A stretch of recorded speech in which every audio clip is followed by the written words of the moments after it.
Bonjour, moi je suis Sabrina, maman d'une petite fille de 5 ans atteinte de lécinose.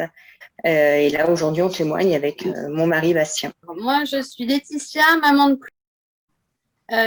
qui a 10 ans maintenant, qui a également une leucinose.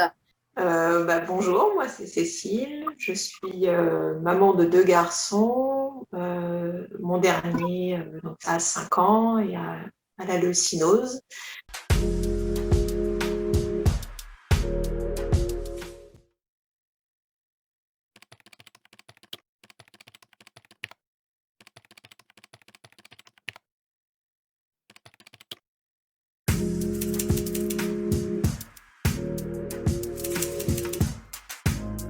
On pourrait comparer un peu la leucinose au diabète, c'est-à-dire que on va avoir des symptômes qui peuvent s'apparenter à des diabétiques. On va avoir mal à la tête, on peut avoir des pertes d'équilibre, être comme un petit peu saoul, parce que la leucine,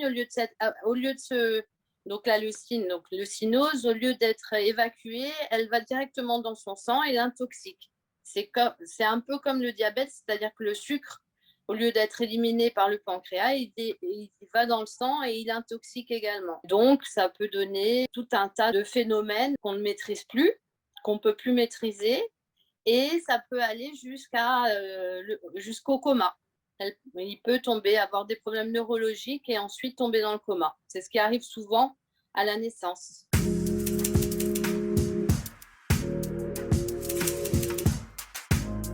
Les symptômes qu'a évoqué Laetitia, c'est vraiment les gros, notamment quand l'enfant, pas forcément, au moment du diagnostic, c'est un petit peu compliqué parce qu'on comme on ne sait pas de quoi souffre notre enfant, les symptômes, comme l'équipe médicale, elle peut le mettre sur tellement de pathologies possibles et imaginables que c'est compliqué de se les approprier. Par contre, une fois que le diagnostic est posé, que l'équipe médicale nous parle de la maladie et nous explique, notamment quand ce sont de très jeunes enfants qui ne parlent pas et qui ne savent pas exprimer ce qu'ils sentent, ce qui pour eux va pas bien.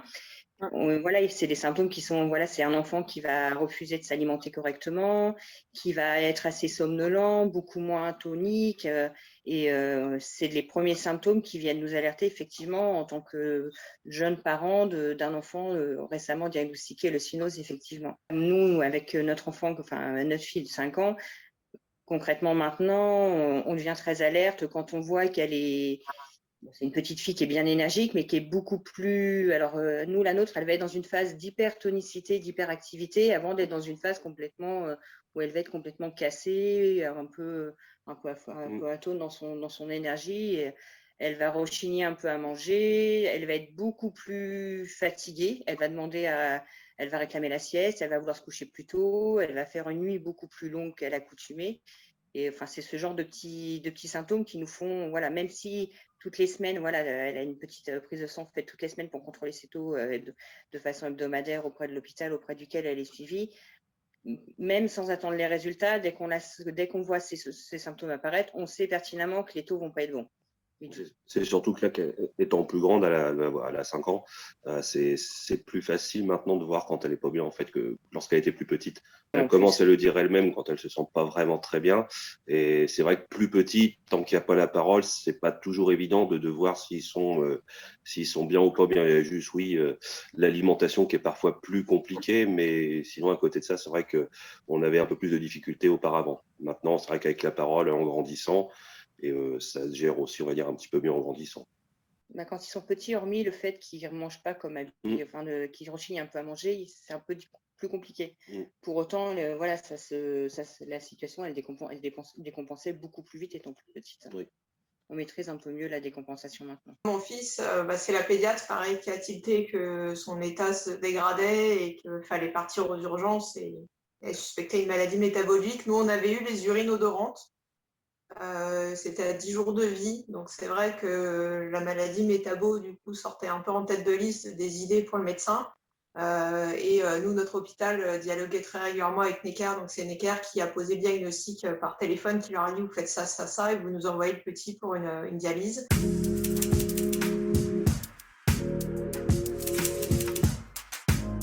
On est arrivé, 2 heures après, on l'avait diagnostiqué avec la prise de sang et il me disait, en gros, là, on dialyse toute la nuit et soit la nuit se passe bien, soit pas.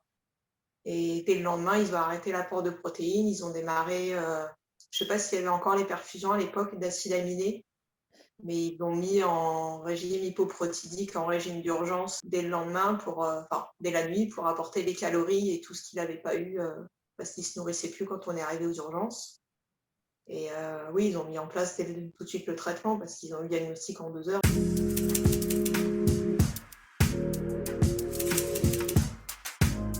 Non, alors il faut enlever tout ce qui est acide amidé ramifié, dont la leucine, pour pas qu'il continue à s'intoxiquer.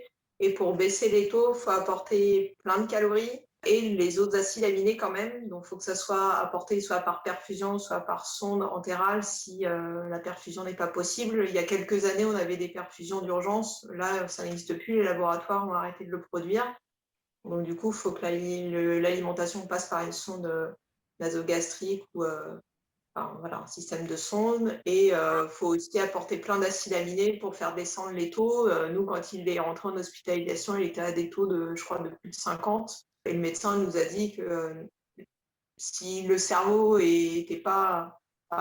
en gros, quand un bébé n'a pas la boîte crânienne fermée, ça le sauve d'avoir cet œdème au cerveau, alors qu'un adulte n'aurait pas pu supporter des taux aussi élevés que ça. Là, maintenant, il est stabilisé autour de 5. Donc, il était à 10 fois ça quand il était petit et qu'on a posé le diagnostic.